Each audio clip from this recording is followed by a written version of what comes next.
Su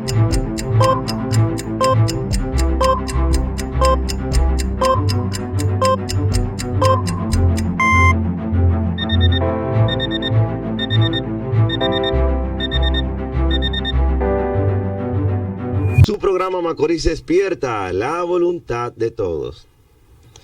Bueno, señores, hemos querido tener la opinión de un profesional del área de la ingeniería civil. Nos referimos específicamente pues al ingeniero Domingo López, quien pues tiene más de 20 años de experiencia en la construcción y supervisión de proyectos, quien es además un especialista en la producción en estos momentos de concreto para la construcción de edificaciones, y que también fue director de ingeniería en la Comisión Presidencial de Apoyo al Desarrollo Provincial anteriormente. Vamos a conversar con él para hacer una evaluación, señores, porque todo lo que podamos decir nosotros simple y llanamente van a ser opiniones, pero vamos a escuchar la opinión de un experto, quien pues está siendo contactado desde la ciudad de Santo Domingo para que vierta su opinión con respecto al desplome del techo de esta discoteca. Le damos la bienvenida al ingeniero Domingo López. Buenos días, ingeniero. Buenos días, Henry, y del paso a cada una de las personas que te acompañan en el set, y a tu audiencia que te acompaña en el día de hoy, y al pueblo que te escucha. Sí, ingeniero, hemos querido contactarlo para pues tener una opinión profesional acerca de lo acontecido. Antes que nada quisiéramos saber cómo está el ambiente allá en Santo Domingo, cómo usted siente el ambiente, cómo ha afectado a la población esta tragedia. Bueno, yo no diría que solo en Santo Domingo, en el país completo. Incluso para uno mismo, aunque uno no haya tenido un familiar directo en la tragedia, es hasta muy difícil hablar de estos temas. Aún uno tenga los conocimientos, es difícil, que uno no pierda el sueño, que uno no se pregunta, se haga muchas preguntas, y la verdad el ánimo que se siente, no solo aquí, como te decía, en el país completo, es un dolor profundo, porque de alguna manera tenía un familiar, un amigo, un allegado, alguien cercano, un conocido, que esto afecta profundamente el corazón de cada dominicano. Sin lugar a dudas que sí. Ingeniero, sabemos que usted estuvo, después de la tragedia, se apersonó allá al lugar de los hechos. Quisiéramos primero su evaluación de cómo fue la respuesta de los organismos de emergencia que tenemos, lo que se vivió allí. Quisiéramos su opinión al respecto. Mira, yo me apersoné al lugar para tratar de visualizar la situación, sobre todo porque como estoy envuelto en esta área de la construcción, a uno lo apasionan en cierta forma el tema de las estructuras y eso, y querer quizá tener una respuesta de primera mano. Sería una opinión propia mía. Hay que felicitar a los organismos de socorro del país, pero de todas maneras nosotros como país, claro, no estamos preparados, nadie está preparado para una situación como esta, pero nosotros tenemos que mejorar en muchas cosas, en el tema de los equipos, en el tema de las herramientas para ejecutar trabajos como eso. Sé que el personal de los organismos se han capacitado, pero ¿hasta qué magnitud se han capacitado? Y esto nos lo demostró. Imagínate que nosotros, que estamos previstos de que pase un terremoto en el país, qué capacidad de respuesta, cuáles equipos tenemos para nosotros dar respuesta. De una manera u otra, yo entiendo que nosotros en los desfiles nos parecemos, le hacía un comentario a alguien, que nosotros como nos parecemos más a Rusia, que en los desfiles somos muy buenos, pero a la hora de la verdad nos quedamos cortos. O sea, los equipos para dar respuesta, grúas y ese tipo de cosas, nosotros, esas grúas que estaban ahí no son del Estado. Hay grúas que llegaron ahí porque habían dueños que estaban ahí. Y entiendo también, como te digo, o sea, el primero que te ve de la cara es el ministro de la Pública, pero se dio una situación ahí que su hijo estaba ahí, quizás eso, la capacidad de respuesta por la situación que se presentó, pero o sea, nosotros debemos de crear un protocolo, de mejorar el protocolo de respuesta, porque cosas así, quizás no de ese tipo, pero sí fenómenos naturales nos van a seguir atacando y debemos de estar preparados.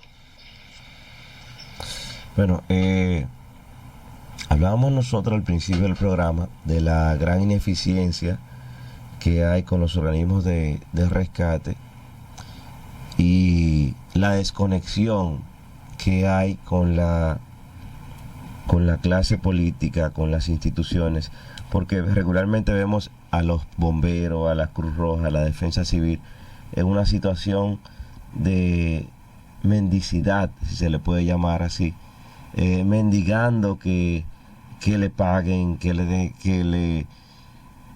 den condiciones, y no la tienen. ¿Cómo usted ve el compromiso que hemos tenido, que tiene el Estado con estas instituciones?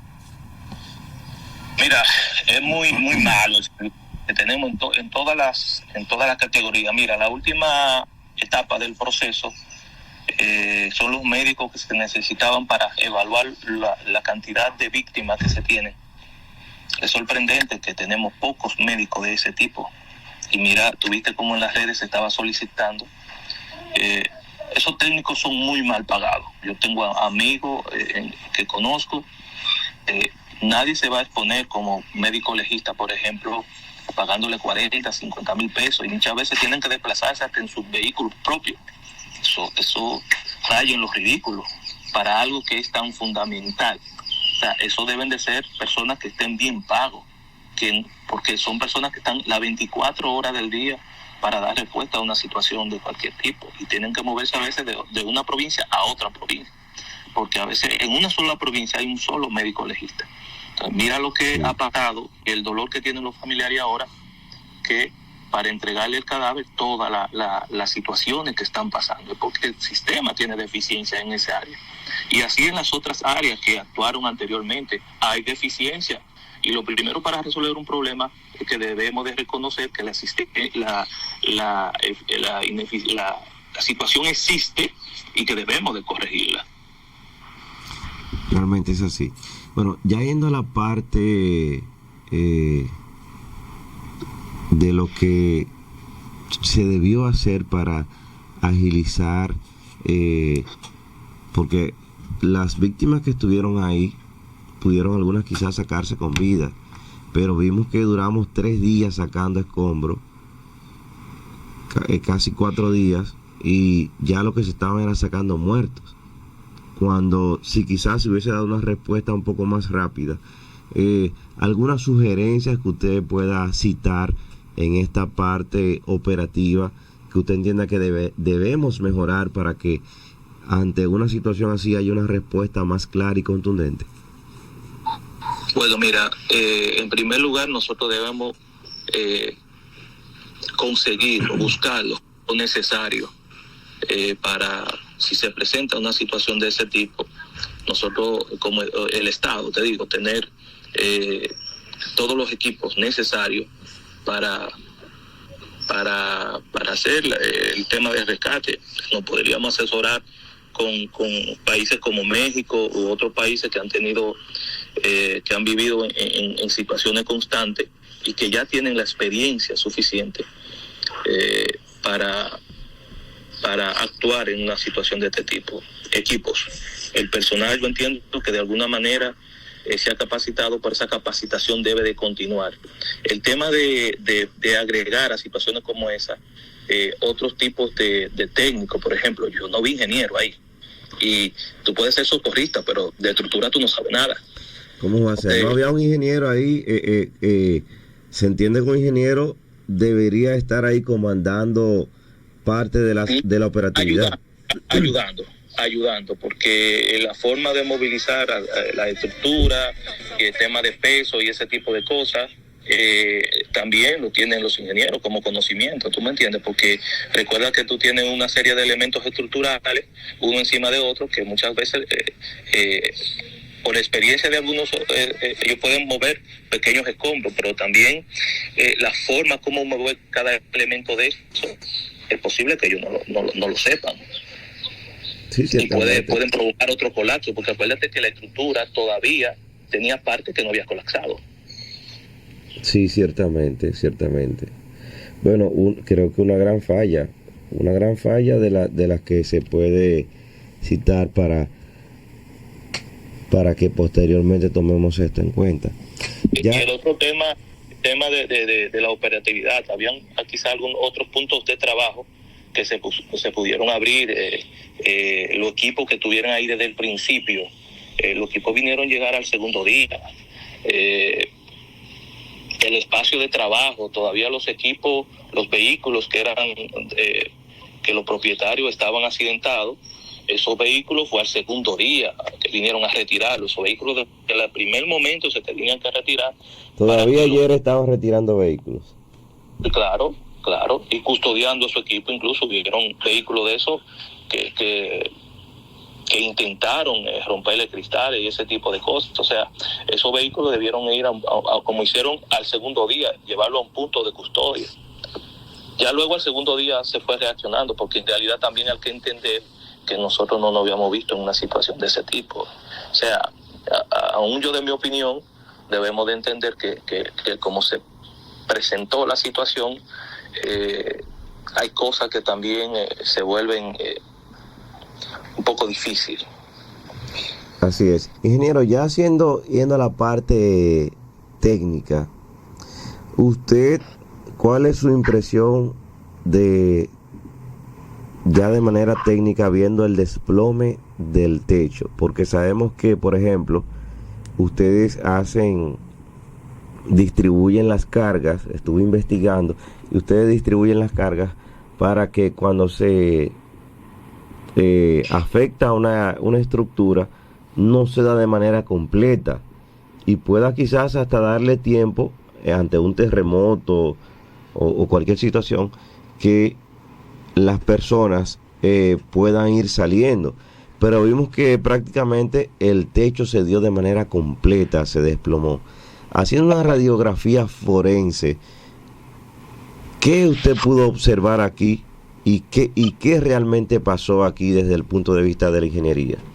Mira, recordarte que la ingeniería forense es más que estudios profundos. O sea, aunque parte de la ingeniería forense es de manera visual algunos detalles, pero eso no determina que tú, por lo que veas visual, es la realidad de lo que pasó. O sea, la ingeniería forense es algo profundo, donde tú tienes con los diferentes sistemas que existen analizar una estructura. Este edificio, desde el principio, lo que debemos tener claro, y casi la mayoría de los ciudadanos lo tienen, es la antigüedad del edificio. Ese edificio tenía 52 años, de lo primero. Lo segundo es el sistema estructural, que como te dije ahora, la oficina ONESBI, que es la oficina de vulnerabilidad nacional, es que está encargado ahora a estudiar ese edificio y cuenta con el personal necesario en capacidad y los equipos para hacer la evaluación. Aún los escombros lo hayan quitado de ahí, ellos pueden hacer la evaluación desde las zapatas, los muros, las columnas y los elementos de vigas que quedaron. Ellos pueden hacer una evaluación. Ahora, ¿todavía hay tiempo para hacer esa evaluación? Bueno, por la situación en la que están los escombros, eso le puede tardar a ellos entre 2 y 3 meses, quizá un poquito más, porque es un estudio de a cada elemento que ellos tienen que hacer. Ahora bien, como tú me decías del tema de colapso, hay una cantidad de cosas que influyen Y hay un elemento que la mayoría de técnicos que ha opinado sobre el tema ha obviado, pero yo tengo mi hipótesis, y es el tema del sonido. El tema del sonido constante, los decibeles altos, en una estructura de ese tipo, combinado también con el movimiento que tienen los aire acondicionados, afecta, pero no es el total del problema. Por eso tuve incluso que muchos de los artistas dicen del polvillo que caía. Eso lo provoca la vibración, y la vibración lo da el sonido. Así es. Entonces, hay una cantidad de elementos que se suman, pero fundamentalmente el sobrepeso de la estructura, los aire acondicionados que pesan bastante, los diferentes finos que le colocaron para mejorar el tema de las filtraciones que tenía. Todo eso fue sumando a lo que pasó, a la tragedia que pasó. O sea, no fue una sola cosa. No podemos decir que simplemente fue el sobrepeso de los elementos. Cada cosa tiene que ver en lo que pasó. Y sobre todo la antigüedad de la edificación. Ya esa edificación había cumplido su ciclo. Pero también el tema de la cercanía del mar afecta por el tema de la corrosión, de lo que provoca eso en el acero. Y es parte de los resultados que cuando se hagan las evaluaciones, como esos elementos están ahí, se va a ver el nivel de corrosión que tenían esos elementos, porque eran elementos prefabricados en el tema de las vigas. Esos cables sufrieron. Así es. También se dice que esta construcción no tenía columnas en el medio, que era una sola torta. Eso ¿es ciertamente así? No, eso no es así. Eso igual la evaluación lo va a decir, pero si eso no había tenido columna, no dura 52 años, ¿tú no crees? Obviamente, sí. Eso hay mucha gente opinando tonterías, pero eso no es así. Eso tenía sus elementos estructurales, pero los elementos estructurales y las edificaciones se diseñan con una vida útil. Y el tema de esa edificación, una de las situaciones que podría tener, que también va a salir y reducir, es que en los diseños, las edificaciones se diseñan con una vida útil y con un uso. O sea, tú un restaurante no puedes cogerlo para discoteca, porque no está diseñado para eso. O sea, las cargas que tú vas a suministrar y todo lo que tiene que ver con una estructura, tú debes de considerarlo dentro del diseño. Y si no fue considerado todas esas cosas, todo eso afecta en lo que pasó. Así es. Porque es un elemento muy noble. O sea, yo te puedo colocar un concreto hoy y aunque no tenga la resistencia, eso no se te va a acabar hoy ni mañana. Eso te puede durar 15 años y se te desploma. Por eso, a quien suple concreto, y por ejemplo, yo te puedo decir en ese sentido que a eso que me estoy dedicando en los últimos años, aquí no hay ninguna regulación con el tema del concreto. Aquí cualquiera te liga un concreto en el patio. Y esas son de las cosas que el Estado tiene que hacerle frente. Como el Estado tiene que hacerle frente a crear la institución necesaria y darle los fondos necesarios para que edificación como esa sea vigilada.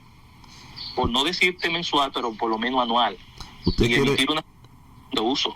¿Usted quiere decir que aquí no se certifican las concreteras para validar la calidad del concreto? No, aquí la mayoría de concreteras están haciendo un buen trabajo, pero hay una cantidad de concreteras pequeños que cualquiera se compra 2 camiones y en un patio te liga un concreto. Entonces, cuando yo voy a ti como cliente y te ofrezco un hormigón a 8,000 pesos, por ejemplo, que está en el mercado, viene uno y te lo da 7,500 sin ITEVI, y tú le compras ese pensando que te está dando buena calidad de un concreto. ¿Entiendes? Padre Santo. Estas son de las cosas que están afectando a las obras el día de hoy, y el Estado tiene que ponerle asunto a eso, porque aquí hay muchas empresas sirviendo concreto que no tienen ni la mínima idea de lo que está haciendo y simplemente está en el mercado. Eso tienen que regularlo, la calidad de los materiales. A propósito de, usted hablaba de las instituciones que tienen que evaluar estas edificaciones por la parte gubernamental. ¿Existe alguna cápite dentro de la Oficina de Obras Públicas u otra institución del gobierno que tenga la responsabilidad por ley de evaluar las edificaciones en República Dominicana? Lo que pasa es que Obras Públicas te supervisa, y cuando a ti te meten la licencia para cada actuación que tú vas a tener en la obra, sobre todo en los vaciados y ese tipo de cosas, hay un inspector de obra pública que te visita. Ahora, el seguimiento a ese proyecto luego determinado, ¿quién se lo da? No es obra pública no supervisa un proyecto después determinado. Entonces, cada cierto tiempo, los proyectos que albergan cantidad de personas, como las discotecas, los estadios, deberían de ser vigilados, porque están muy expuestos al movimiento y al peso de las cargas muertas y vivas. Por ejemplo, los estadios deben de ser vigilados cada cierto tiempo y emitir certificaciones, como lo hacen en la mayoría de los países organizados. O sea, todas las construcciones que tienen esa categoría y las mismas edificaciones mismas tienen que ser supervisadas por inspectores, el cual le emiten una certificación de uso. Ciertamente, pero entonces, ¿qué habría que hacer? ¿Habría que legislar una ley nueva? ¿O habría que... ¿A quién le corresponde en sí la vigilancia de estas edificaciones? Mira, como te dije, existe ONESBI, que fue creada en el gobierno de Hipólito, que es la Oficina Nacional de Vulnerabilidad, pero, como te dije, evaluar una edificación tiene un costo, lo más probable. Como te dije, ellos tienen la estructura y el personal y los equipos. Ahora, deben de proveerle de fondos, porque no sale barato hacerle una evaluación a un edificio. Tanto los edificios públicos como privados deberían de hacerse, pero cuando es un edificio de esa categoría, la evaluación comienza desde la zapata, descubrir la zapata, sacarle muestra a la zapata, las columnas, la viga, para luego llevar todos esos resultados a un laboratorio y obtener un resultado final que te dice si el edificio está adecuado estructuralmente para operar o no. Ciertamente. Ingeniero, hemos visto que la capital se ha desarrollado, bueno, República Dominicana se ha desarrollado bastante en términos de construcción, pero vemos que, por ejemplo, aquí se está construyendo desde que nos descubrió Colón, prácticamente, y vemos que principalmente en esas áreas ambiguas que llaman la atención de turistas, se sigue construyendo y se siguen creando locales comerciales, como es el área de la zona colonial. Se hacen remodelaciones. Hay una gran cantidad de construcciones que son ambiguas, que ahora mismo con esta tragedia uno diría, pero puede que en cualquier momento otra construcción de esas ambigua también ceda y pase otra catástrofe más. Sí, la verdad que a partir de este momento, de esta situación que pase, lamentablemente, pero sí el Estado debe de agendarse, de que una institución, puede ser ONESBI, porque la que está encargada de hacer eso, les cumpla de lo necesario para que y hacer un listado de prioridad de acuerdo a la edad de esos edificios, porque muchas veces esos edificios ni sus planos existen. Entonces hay que hacer un levantamiento completo del edificio, llevarlo a plano y evaluarlo completamente.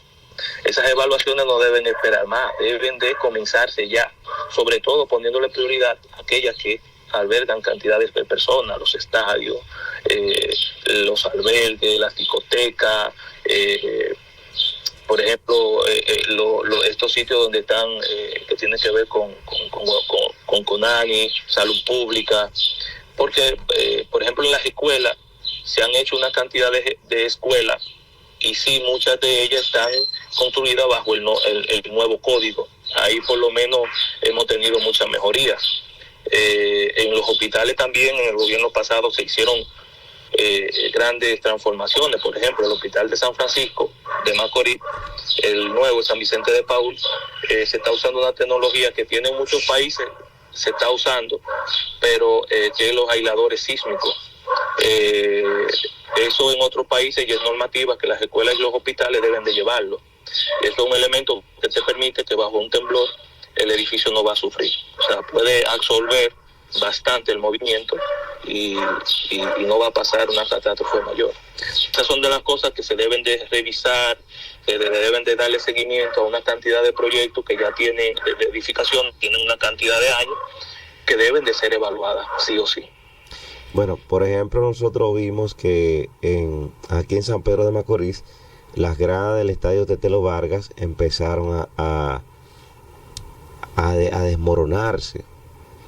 Y esta edificación fue construida en el 1959, ya tiene 65 años. Sí. Y vimos como un pequeño remozamiento. Pero la parte estructural en sí, prácticamente no vimos grandes transformaciones.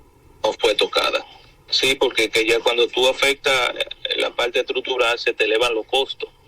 Entonces muchas veces a eso el Estado lamentablemente le huye. Quiere hacer las cosas con lo menos posible. Un paño con pasta. Sí.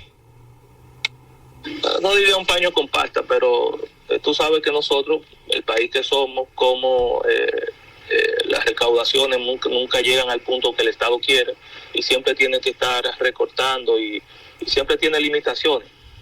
Pero el gobierno tiene que evaluar, porque en realidad esto tiene que abrir los ojos. Y ojalá esto sea el inicio para que se comience una verdadera transformación y supervisión de los proyectos, no solo del Estado, sino también los proyectos privados, porque el gobierno está llamado a darle seguimiento a todo ese tipo de proyectos. Por ejemplo, el Estadio Quisqueya es mucho más antiguo, va a cumplir prácticamente 70 años. Imagina, entonces estamos jugando a la suerte. Sí. Y la ingeniería no es suerte. La ingeniería, las construcciones, como te dije, tienen una vida útil y a partir de ahí lo que viene es un deterioro.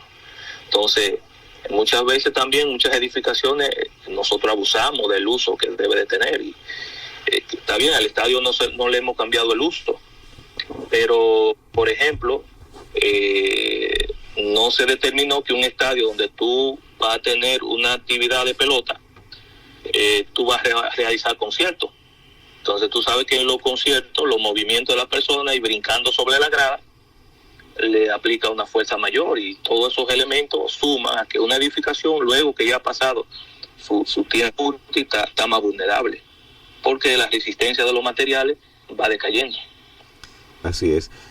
Ingeniero, si fuéramos a citar la responsabilidad, porque indudablemente que hay un responsable en esta situación, si fuéramos a buscar el responsable de la pérdida de más de 200 personas ante este colapso de esta discoteca, pudiéramos señalarlo como negligencia gubernamental por no cumplir con su rol de evaluar las edificaciones, o pudiéramos decir que fue más bien negligencia de los dueños, que aún viendo que habían residuos sólidos que ya estaban incluso molestando a los clientes, no se hizo una evaluación para hacer las modificaciones,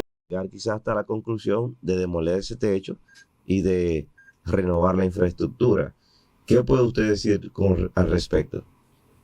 Mira, en primer lugar, es un poco difícil como técnico expresarse y decir quién es el culpable de algo sin tener resultados de una evaluación que ya inició esa evaluación, pero quizás no pensando en lo que pasó en esa edificación. El responsable principal es el Estado, que no tiene la forma en este momento de hacer las inspecciones necesarias a instalaciones de ese tipo y poder determinar si puede operar o no.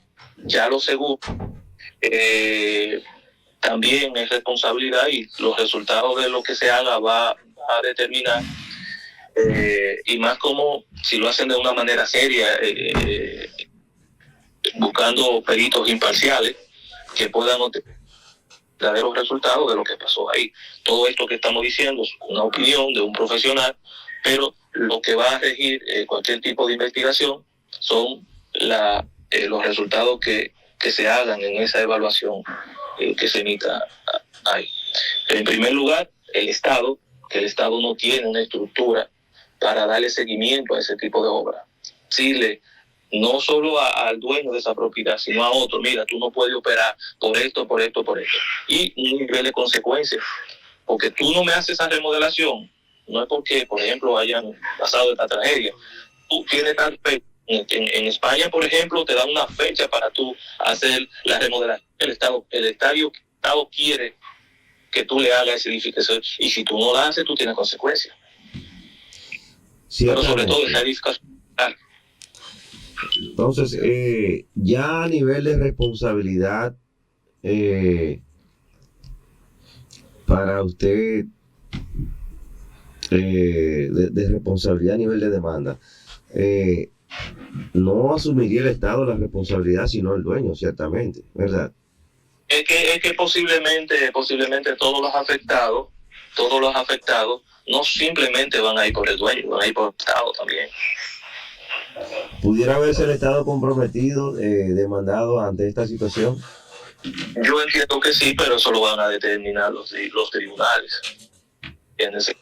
De acuerdo a las pruebas presentes, entiendo que el Estado tiene responsabilidad. Ciertamente. Bueno, ingeniero, quisiéramos que ya usted nos dé una recomendación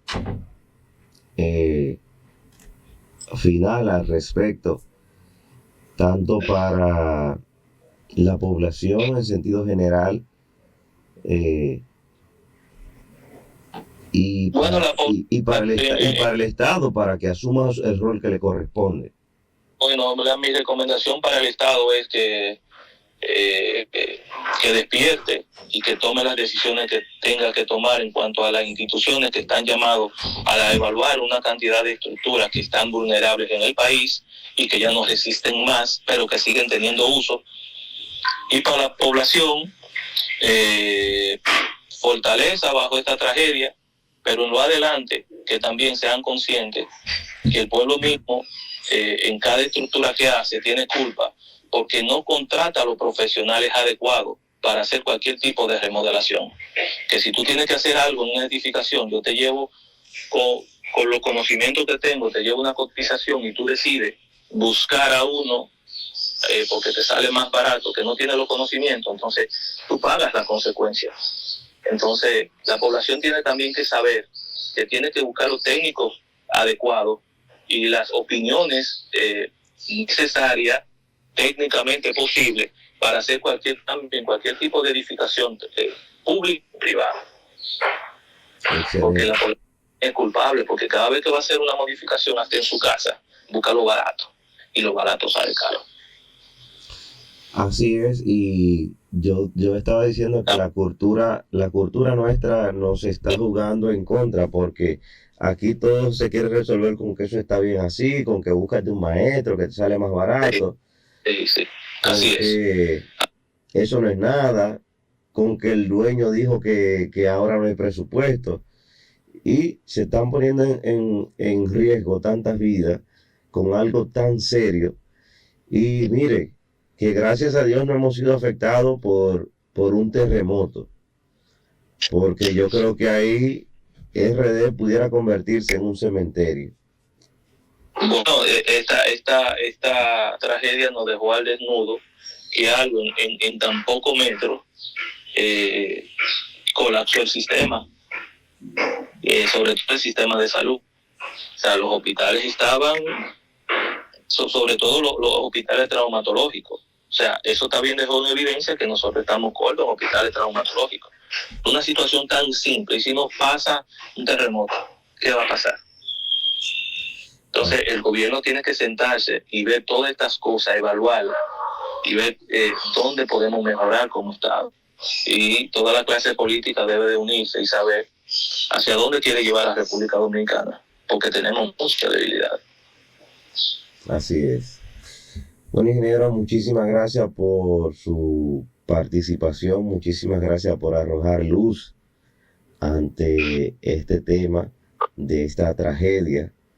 Y bueno, pues nosotros sentimos el compromiso de orientar a la población, de hacer el llamado a las autoridades para que ciertamente tomen los correctivos del lugar y mañana no tengamos este tipo de tragedias que lamentar. Muchísimas gracias por su apertura. Gracias por llamar y por entender que la población merece de una manera ser orientado sobre un tema tan complicado y tan complejo. De acuerdo, muchísimas gracias, ingeniero. Bueno, señores, eran las palabras del especialista, el ingeniero Domingo López, quien pues dio una óptica con respecto al desplome de esta infraestructura. Y pues nosotros desde aquí, desde Macorís Despierta, hemos querido hacer nuestro pequeño aporte. Ya finalmente decir lo siguiente. Uno tendrá que hacerse la siguiente pregunta. ¿Qué va a pasar o qué debe pasar ahora? Bueno, después de esta tragedia, yo creo que debe pasar algo diferente a lo que estamos acostumbrados a ver en República Dominicana. Y a lo que estamos acostumbrados a ver que se hace en este país. Yo creo que debe surgir una investigación transparente, sin proteger a nadie. La población quiere respuestas claras, porque fueron 221 personas que murieron. Señores, decenas de familias devastadas, un país de rodillas, un país de luto, en luto. Y por primera vez quizás, porque aquí hay que decirlo claro, aquí hay justicia, aquí hay atención, de acuerdo al nivel de importancia y de dinero que usted tenga. Pero por primera vez se van a enfrentar las élites. Vamos a tener, aquí no se trata de gente de a pie ni de hijos de machepa. Por primera vez vamos a tener un empresario de la comunicación que uno lo respeta